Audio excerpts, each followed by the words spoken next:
भगवान बुद्ध कंपटीशन में आप सबका स्वागत है। मैं रामचरण कुशवाहा खरेला महुआ डिस्ट्रिक्ट से यूपीएससी के ऑल सब्जेक्ट पढ़ाता हूं। आज देखते हैं पॉलिटी में देखते हैं संविधान के जो 22 भाग हैं, अब वर्तमान में 25 भाग हो गए हैं। पहला भाग देखते हैं। पहला भाग है संघ और उसका राज्य क्षेत्र, जो अनुच्छेद 1 से अनुच्छेद 4 तक के बीच में दिया गया है। जो अनुच्छेद 1 है उसमें देखते हैं क्या है। अनुच्छेद 1 में भारत राज्यों का संघ है। भारत जो एक राज्यों का संघ है, भारत अर्थात इंडिया या भारत राज्यों का संघ है, जिसमें 28 राज्य और 9 संघ राज्य क्षेत्र हैं। जो संघ राज्य क्षेत्र हैं उनका शासन राष्ट्रपति के शासन द्वारा होता है। जो संघ राज्य क्षेत्र हैं उनका शासन राष्ट्रपति के द्वारा शासित होता है। अनुच्छेद 2 में देखते हैं नए राज्यों का प्रवेश या नए राज्यों की स्थापना होती है अनुच्छेद 2 के माध्यम से। 35वें संशोधन के द्वारा, जो 35वां संविधान संशोधन हुआ, उसके द्वारा जो सिक्किम है वह एक सहयुक्त राज्य बना, भारत का सहयुक्त राज्य बना। 36 संविधान संशोधन में जो 36वां संविधान संशोधन हुआ उसमें सिक्किम संघ में राज्य हो गया, संघ में राज्य जुड़ गया, सिक्किम एक संघ राज्य बन गया 36वें संविधान संशोधन में। अब देखते हैं अनुच्छेद 3। अनुच्छेद 3 क्या है? 2 या अधिक राज्यों से मिलकर के, 2 या अधिक राज्यों के भाग मिलाकर एक नए राज्य की स्थापना करना। 2 से अधिक या कोई दूसरे राज्य हैं, उन राज्यों को मिलाकर के, 2 या अधिक राज्यों के भाग को मिलाकर के एक नए राज्य की स्थापना करना। 2 या उससे अधिक राज्यों को मिलाकर के एक नए राज्य की स्थापना करना। उसकी जो शासन शक्ति होगी वो एक अलग होगी और उस क्षेत्र को घटा करके या बढ़ा करके उसका नाम परिवर्तन भी किया जा सकता है। अनुच्छेद 3 कहता है कि 2 या अधिक राज्यों के भाग को मिलाकर के एक नया राज्य की स्थापना कर सकते हैं। राज्य की स्थापना करना है तो उसकी शक्ति, उसकी विधि और उसके क्षेत्र को घटाया बढ़ाया जा सकता है और उसका नाम परिवर्तन किया जा सकता है। अनुच्छेद 4 कहता है नए राज्यों की स्थापना या प्रवेश, उसका नाम, क्षेत्र, राज्य की सीमा में परिवर्तन हो सकता है। 238 जो अनुच्छेद 238 है उसमें संविधान संशोधित नहीं माना गया है, नहीं होता है। सिर्फ उनकी सीमा परिवर्तन की जा सकती है, नाम में परिवर्तन किया जा सकता है और जो नए राज्य बनेंगे उनकी स्थापना होगी, उनका नाम परिवर्तन हो सकता है और उसकी सीमा का नाम परिवर्तन हो सकता है। जो अनुच्छेद 238 कहता है कि इसमें संविधान संशोधन नियम नहीं लगता है। क्यों? जैसे कि उदाहरण में दिया गया है कि जो 9वां संविधान संशोधन हुआ वो बेरूबारी राज्य का जो क्षेत्र है वो पाकिस्तान को सौंप दिया गया। 9वां संविधान संशोधन हुआ, बेरूबारी राज्य जो है वो पाकिस्तान को सौंप दिया गया और जो 100वां संशोधन अधिनियम हुआ, जो 100वां संविधान संशोधन अधिनियम हुआ, वो कुछ भारतीय क्षेत्र बांग्लादेश को सौंप दिया गया। जो 100वां संविधान संशोधन हुआ उसमें कुछ भारतीय क्षेत्र बांग्लादेश को सौंप दिया गया। जो 9वां बेरूबारी राज्य का क्षेत्र था वो पाकिस्तान को सौंप दिया गया था। अब ये हुआ आपका संघ और उसकी राज्य, ये अनुच्छेद 1 से अनुच्छेद 4 तक के बीच का विवरण था। अब देखते हैं भाग 2। भाग 2 में देखते हैं नागरिकता। नागरिकता मतलब हम जिस देश के रहने वाले हैं वहाँ की नागरिकता प्राप्त होती है। नागरिकता हमारे देश की एकल नागरिकता है, दोहरी नागरिकता नहीं है। तो देखते हैं जो अनुच्छेद 5 है। अनुच्छेद 5 कहता है कि अधिवास द्वारा नागरिकता, जो अधिवास द्वारा नागरिकता है उसकी कुछ शर्तें हैं।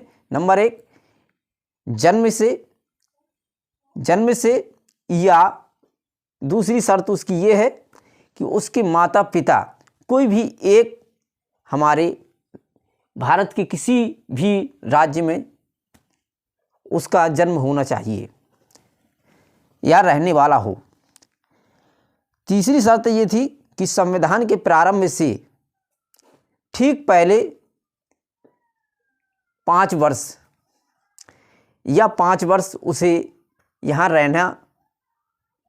रहने के लिए कहा गया कि या तो जन्म से या उसके माता पिता में से कोई एक, या संविधान के प्रारंभ से ठीक पहले 5 वर्ष तक उसका यहाँ का निवास होना चाहिए।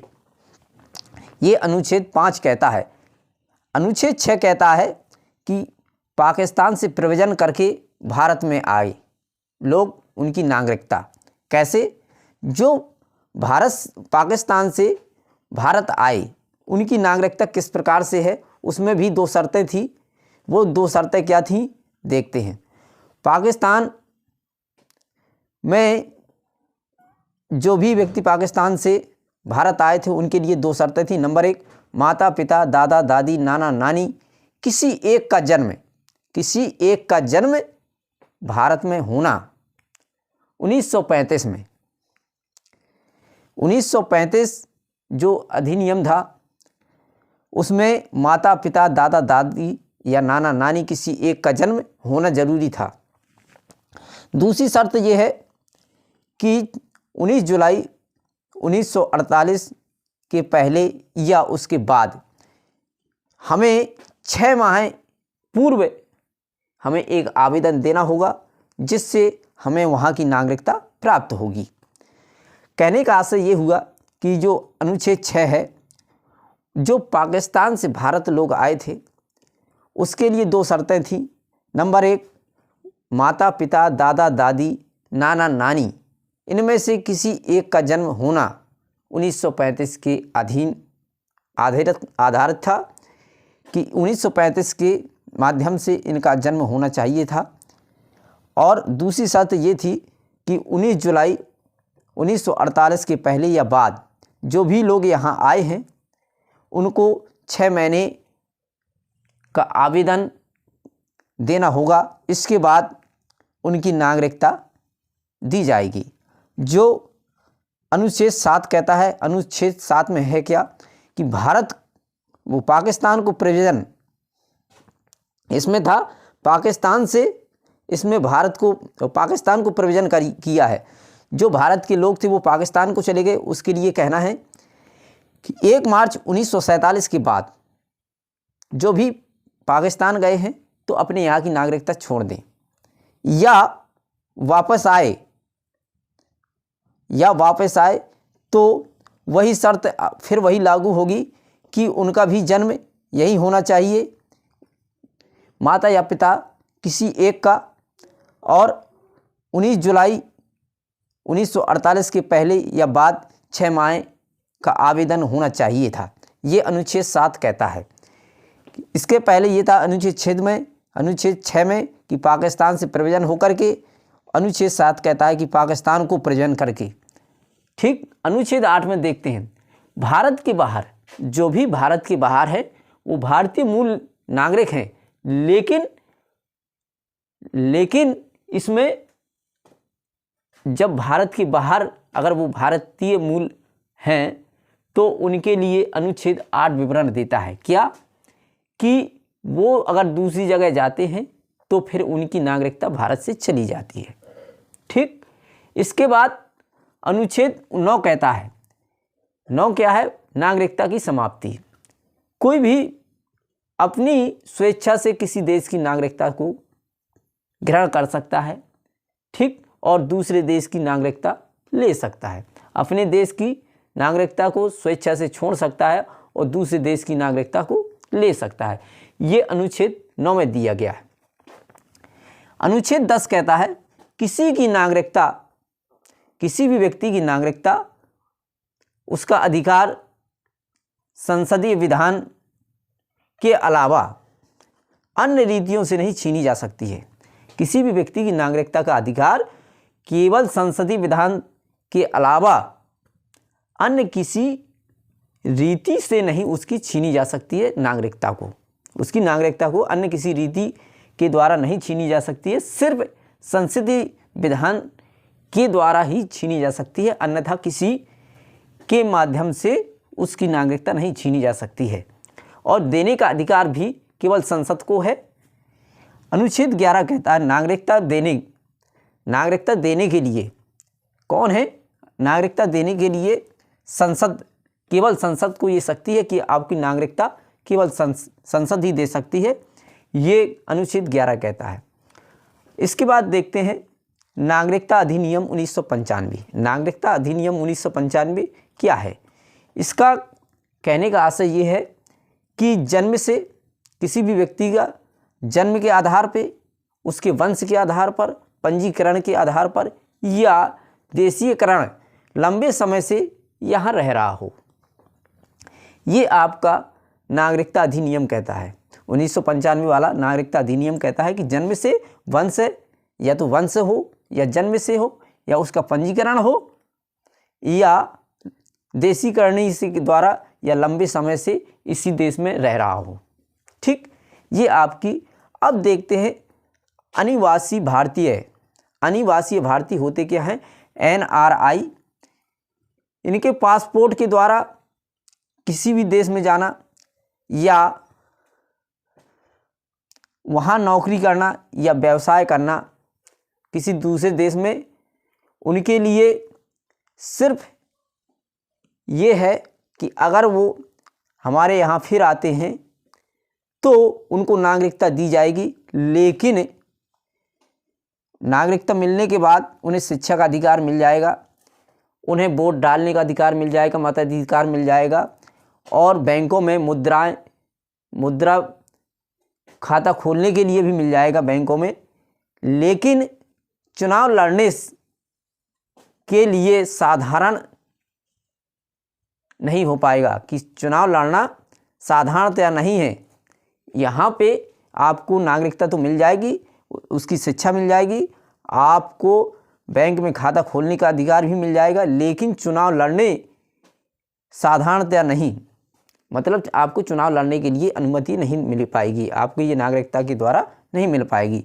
ये NRI है। इसके बाद देखते हैं समुद्र पारीय भारतीय नागरिक। जो समुद्र पारी भारतीय नागरिक हैं वो OCI, जो विदेशी हैं, विदेश में रहते हैं, वीज़ा के माध्यम से अन्य जगह जाते हैं, उनका पंजीकरण नहीं हुआ है, लेकिन 5 वर्ष पूर्व उन्होंने पंजीकरण कराया और 1 वर्ष रहने का, आपके देश में, हमारे देश में 1 वर्ष रहने का प्रमाण है, तो उसे शिक्षा और बैंक में खाता खोलने का अधिकार मिल जाएगा और उसे वोट डालने का अधिकार भी मिल जाएगा।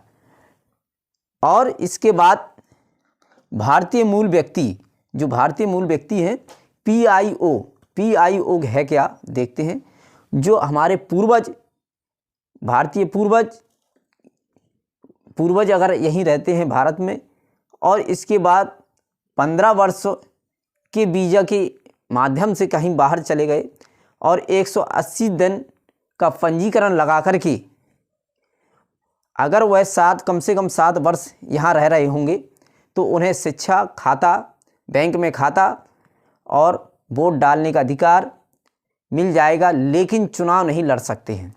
भारतीय मूल व्यक्ति PIO अपने पूर्वज, आपके अगर पूर्वज भारतीय हैं और 15 वर्ष से वीज़ा के माध्यम के द्वारा कहीं विदेश में रहते हैं और इसके बाद 80 दिन का पंजीकरण करा करके अगर वो 7 वर्ष यहाँ रह रहे होंगे, 7 वर्षों से यहाँ कम से कम 7 वर्षों से रह रहे होंगे, तो उन्हें शिक्षा और बैंक में खाता और वोट डालने का अधिकार मिल जाएगा, लेकिन चुनाव लड़ने का अधिकार नहीं मिल पाएगा। 6 जनवरी 2015 है क्या? 6 जनवरी 2015 को PIO तथा OCI कार्ड धारकों की भिन्नता को समाप्त कर दिया गया। PIO तथा OCI कार्ड धारकों की जो भिन्नता थी वो समाप्त हो गई और उन्हें दोनों को एक ही समान कर दिया गया। PIO है क्या? PIO है आपका भारतीय मूल व्यक्ति और OCI है आपका समुद्री पारीय भारतीय नागरिक। इन दोनों की जो कार्ड धारक हैं इनकी भिन्नता जो थी वो समाप्त हो गई है और दोनों को एक अधिकार दे दिया गया, दोनों को समान अधिकार मिल गया। ये आपके थे भारतीय नागरिक के अधिकार। इसके बाद नागरिकता, ये आपकी नागरिकता थी। इसके बाद आपका एक करंट का मुद्दा चला 2019 नागरिकता। तो इसमें क्या है, जो भी अफ़गानिस्तान और बांग्लादेश और पाकिस्तान के आपके अफ़गानिस्तान, बांग्लादेश और पाकिस्तान से जो भी पारसी बौद्ध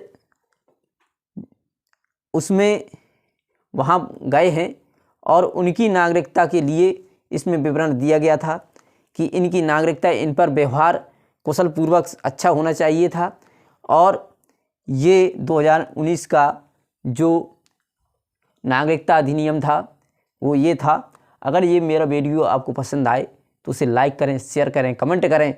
मैं रामचरण कुशवाहा खरेला महोबा डिस्ट्रिक्ट से UPSC का सब्जेक्ट पढ़ाता हूँ। मेरा कॉन्टैक्ट नंबर 9956782456, ये मेरा कॉन्टैक्ट नंबर और व्हाट्सएप नंबर है। मैं रामचरण कुशवाहा खरेला महोबा डिस्ट्रिक्ट से UPSC का सब्जेक्ट पढ़ाता हूँ। भगवान बुद्ध कंपटीशन। जय हिंद, जय भारत।